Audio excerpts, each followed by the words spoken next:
ചോദിക്കാൻ പോകുന്ന വളരെ ഇമ്പോർട്ടന്റ് ആയിട്ടുള്ള കുറച്ച് ക്വസ്റ്റ്യൻസ് മിസ് പറഞ്ഞിട്ടെ. നമ്മുടെ ചാപ്റ്റർ 1 and 4 എന്ന ചാപ്റ്ററിൽ നിന്ന് വരുന്ന വളരെ ഇമ്പോർട്ടന്റ്, അതായത് നാളെ നമുക്ക് എക്സ്പെക്ട് ചെയ്യാൻ പറ്റുന്ന മോസ്റ്റ് ഇമ്പോർട്ടന്റ് ക്വസ്റ്റ്യൻസ് ആണ് നമ്മൾ ഈ ഒരു സെഷനിൽ ഡിസ്കസ് ചെയ്യാൻ പോകുന്നത്. അപ്പൊ ആദ്യത്തെ ചാപ്റ്ററിലേക്ക് പോകാം. That is early human and civilization, ആദിമ മനുഷ്യരും സംസ്കാരവും. അപ്പൊ ഈ ചാപ്റ്ററിൽ നിന്ന് നിങ്ങളോട് ഉറപ്പായിട്ടും ചോദിക്കുന്ന ഒരു ചോദ്യം ഇതായിരിക്കും, നമ്മുടെ സ്റ്റോൺ ഏജിനെ കുറിച്ച്, ശിലായുഗത്തെ കുറിച്ച് ചോദ്യം ചോദിക്കാത്ത ഒരു ചോദ്യ പേപ്പർ ഉണ്ടാകില്ല. ഓക്കെ, ശിലായുഗം ഓർ സ്റ്റോൺ ഏജ്. ഏതൊക്കെയാണ് നമ്മുടെ സ്റ്റോൺ ഏജ്? ഈ സ്റ്റോൺ ഏജ് നമ്മൾ പഠിച്ചിരുന്നു അല്ലെ? മൂന്ന് ലെറ്റേഴ്സ് ഉപയോഗിച്ചിട്ടാണ് നമ്മൾ പഠിച്ചത്. നമ്മുടെ പ്രൈം മിനിസ്റ്ററിനെ ഓർത്തിട്ടില്ലേ? PMN. അതായത് paleolithic age, mesolithic age, neolithic age. അപ്പൊ ഈ 3 ഏജിന്റെയും ഡിഫറൻസ് എന്താണെന്ന് കൃത്യമായിട്ട് പഠിച്ചു വെക്കുക. കാരണം നാളത്തെ എക്സാമിന് ഈ ഒരു ചോദ്യം നിങ്ങൾക്ക് പ്രതീക്ഷിക്കാം. ഓക്കെ, അങ്ങനെയെങ്കിൽ രണ്ടാമത്തെ ചോദ്യം ഇതായിരിക്കും, ഹ്യൂമൻ എവല്യൂഷൻ. ഓക്കെ, ഹ്യൂമൻ എവല്യൂഷനെ കുറിച്ച്, മനുഷ്യ പരിണാമത്തെ കുറിച്ചിട്ടും ഉറപ്പായിട്ടും ഒരു ചോദ്യം ഉണ്ടാവും. ഓക്കെ, അപ്പൊ ഇത് നമ്മൾ കോഡ് വെച്ചിട്ട് പറഞ്ഞിട്ടുണ്ട്. ഈ കോഡുകളൊക്കെ നിങ്ങൾക്ക് ഷോർട്സ് ആയിട്ടും അല്ലാതെ വീഡിയോസ് ആയിട്ടും ഒക്കെ മിസ് പറഞ്ഞു തന്നത് തന്നെയാണ്. അപ്പൊ ഇത്തരത്തിലുള്ള ഒരു ചോദ്യം, ഈ ടേബിൾ വെച്ചിട്ടുള്ള ഒരു ചോദ്യം നമുക്ക് നാളത്തെ എക്സാമിന് പ്രതീക്ഷിക്കുന്നതാണ്. ഓക്കെ, അതേപോലെ ഇവിടെ മെയിൻ ആയിട്ട് നിങ്ങൾ ഫോക്കസ് ചെയ്യേണ്ടത് ഹോമോയുടെ ഡിഫറെന്റ് ഗ്രൂപ്പ്സ് ആണ്. ഹോമോയെ എങ്ങനെയാണ് ഡിവൈഡ് ചെയ്തിരിക്കുന്നത്? Homo habilis, homo erectus, homo sapiens എന്നാണ് അല്ലെ. അപ്പൊ ഈ 3 ഡിവിഷനും കുറച്ചുകൂടെ ഫോക്കസ് ചെയ്തിട്ട് പഠിക്കുക. ആൻഡ് ഓൾസോ ഹോമിനോയിഡ് എന്ന് പറഞ്ഞാൽ 4 കാലിൽ നടക്കുന്നവരും, ഹോമിനിഡ് എന്ന് പറഞ്ഞാൽ 2 കാലിൽ നടക്കുന്നവരുമാണെന്ന് കൃത്യമായിട്ട് പഠിച്ചു വെക്കാട്ടോ. ഓക്കെ, ഇനി അടുത്തൊരു ചോദ്യം ഇതേ ചാപ്റ്ററിൽ നിന്ന് ചോദിക്കും, നമ്മുടെ ബ്രോൺസ് ഏജ് സിവിലൈസേഷനെ കുറിച്ചായിരിക്കും, വെങ്കലയുഗ സംസ്കാരങ്ങളെ കുറിച്ചാണ്. അപ്പൊ വെങ്കലയുഗ സംസ്കാരങ്ങൾ 4 എണ്ണം നമ്മൾ മഞ്ച് ഉപയോഗിച്ച് പഠിച്ചു അല്ലെ. മഞ്ചിന്റെ എല്ലാ ലെറ്റേഴ്സും എടുക്കുന്നില്ല, നമ്മൾ മെച്ച് എന്ന കോഡിലൂടെയാണ് പഠിച്ചത്.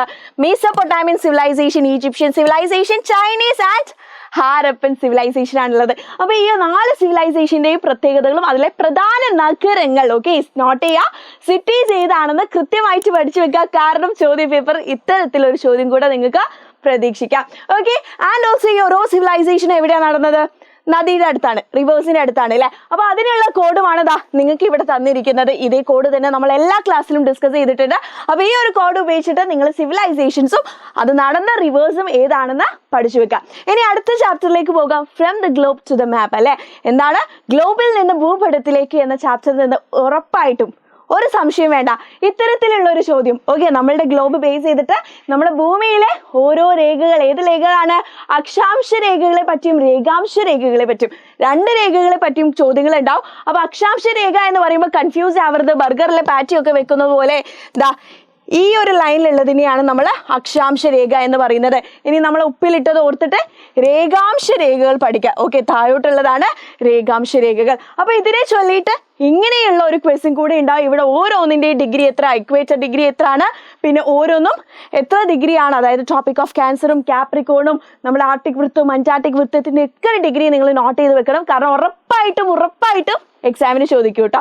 ആൻഡ് ഓൾസോ ഇവിടെ നിങ്ങൾ കൂടുതൽ ശ്രദ്ധ കൊടുക്കേണ്ടത് എന്തിനാണെന്നറിയോ? ഇത് ഏത് പോളിലാണെന്ന്, നോർത്ത് പോളിലാണെങ്കിൽ നോർത്ത് എന്നും സൗത്തിലാണെങ്കിൽ സൗത്ത് എന്നും എഴുതണം. വടക്ക് തെക്ക് കൃത്യമായിട്ട് മാർക്ക് ചെയ്തിട്ട് മാത്രം എന്ത് ചെയ്യുക? ഡിഗ്രീസ് മെൻഷൻ ചെയ്യുക. ഓക്കെ, ഇനി അടുത്തത് നമ്മളുടെ എർത്തിന്റെ ഷേപ്പ് ഏതാണ്? ഒരു സംശയം വേണ്ട, എർത്തിന്റെ ഷേപ്പ് ഏതാണെന്ന് താഴെ ഈ വീഡിയോക്ക് ശേഷം നിങ്ങൾ എന്ത് ചെയ്യുക? കമന്റ് ചെയ്യുക. മിസ്സിന്റെ ഫേവറേറ്റ് ഫ്ലവറിനൊപ്പം എർത്തിന്റെ ഷേപ്പ് ഏതാണെന്ന് കമന്റ് ചെയ്യുക. ഓക്കെ, ഇനി അടുത്തത് മാപ്പ് പ്രൊജക്ഷനെ കുറിച്ചാണല്ലേ നമ്മൾ പഠിച്ചിരിക്കുന്നത്. മാപ്പ് പ്രക്ഷേപത്തെ കുറിച്ചാണ്. ഏതൊക്കെയാണ്? 3 എണ്ണം ഉണ്ട്. Cylindrical പ്രക്ഷേപം, ശീർഷതല പ്രക്ഷേപം, conical പ്രക്ഷേപമാണുള്ളത്. 3 പ്രൊജക്ഷനും എവിടെയാണ് ബെറ്റർ, ഏത് സ്ഥലങ്ങൾക്കാണ് ഈ ഒരു പ്രൊജക്ഷൻ യൂസ് ചെയ്യുന്നതെന്ന് കൃത്യമായിട്ട് പഠിച്ചു വെക്കാം. ഓക്കെ, അപ്പൊ ഇത്രയും കാര്യങ്ങളാണ് നമ്മളുടെ ആദ്യത്തെ ചാപ്റ്ററിൽ നിന്നും 4ാമത്തെ ചാപ്റ്ററിൽ നിന്നും നിങ്ങൾ കൂടുതലായിട്ട് ഫോക്കസ് ചെയ്തിട്ട് പഠിക്കേണ്ടത്. ഇത് തന്നെ ചോദിക്കുള്ളൂ. ഓക്കെ, അപ്പൊ മിസ് ചോദിച്ച ചോദ്യത്തിനുള്ള ഉത്തരം എവിടെ? താഴെ കമന്റ് ബോക്സിൽ കമന്റ് ചെയ്യുക. ആൻഡ് ഓൾസോ ഇതുപോലെ സൂപ്പർ ആയിട്ട് എജുപോർട്ടിന്റെ കൂടെ പഠിക്കണമെങ്കിൽ താഴെ നമ്മുടെ വാട്സ്ആപ്പ് കമ്മ്യൂണിറ്റിയുടെ ലിങ്ക് തന്നിട്ടുണ്ട്, പെട്ടെന്ന് തന്നെ ജോയിൻ ചെയ്യുക. അപ്പൊ എല്ലാവർക്കും ഓൾ ദി വെരി ബെസ്റ്റ്.